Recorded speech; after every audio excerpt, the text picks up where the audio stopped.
The Y02s is the latest entry-level smartphone from Vivo. It boasts, according to its marketing, a 5000 mAh battery, as well as premium-looking design and construction, all at an affordable price. Inside the box you have your standard phone information stickers, quick start guide and warranty card, as well as the 10-watt charging block. Stepping away from the micro USB of other budget-friendly phones, it comes with a USB-C cable, which is a nice addition.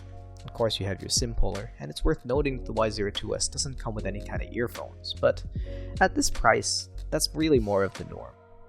Let me start by saying that the Vivo Y02s does not look like a budget phone.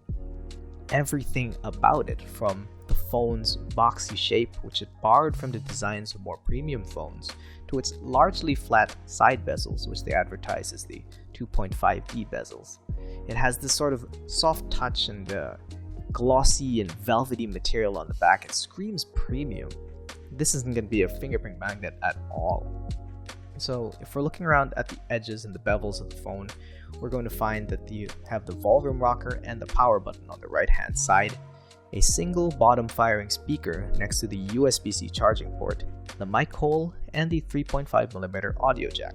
There isn't really much else to say about the bezel of the phone, save for the fact that it's got the SIM and SD card tray at the top. The camera system of the Y02s consists of a single rear 8-megapixel camera next to what looks like a second lens, but this is actually the flash disguised as a secondary camera. It's a little trickery on Vivo's part, but the second camera ring adds a lot to the overall look of the phone.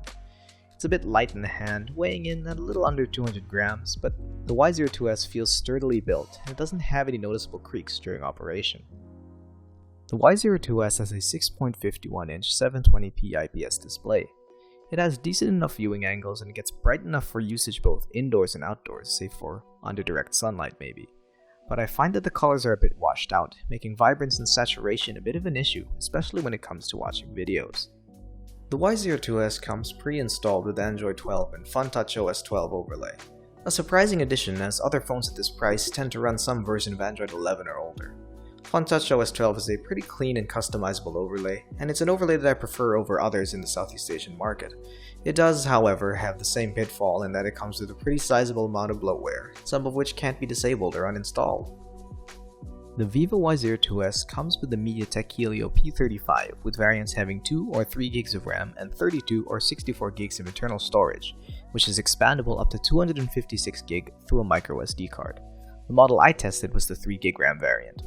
The phone has a decent amount of performance for a budget phone, handling basic tasks like social media, watching videos, and switching between a couple of apps decently. Heavier apps or too much multitasking, however, will overwhelm the phone rather quickly, leading to noticeable lags and slowdowns. Gaming on the Y02s is what it is. Heavy games such as COD Mobile or Genshin Impact are off the table entirely, and lighter games such as Mobile Legends on low settings or Arknights, as seen here, are playable at lower settings but with long loading times and noticeable lag spikes during intensive moments. The Y02s packs a 5000 mAh battery. It lasted me a whopping 5 days of standby with almost 9 hours of screen on time, mostly on social media and watching videos at high brightness.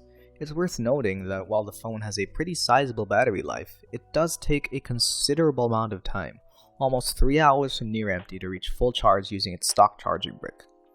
The Y02s has a single 8-megapixel rear camera with autofocus and a 5-megapixel selfie camera. Pictures from the main camera have a surprising amount of detail for a phone at this price, but suffer from the paler colors, and the lack of HDR means that it has murkier details in the shadows and some of the overexposed areas. It has some issues with graininess as well, especially apparent in low-light environments, as the default camera software doesn't even come with a dedicated night mode. The 5MP front camera fares much better, producing sharp photos in good lighting and respectable ones in indoor lighting. Surprisingly, the front camera can sometimes end up looking better than the rear camera. Both cameras are capable of recording 1080p video, but the app has it set to 720p by default.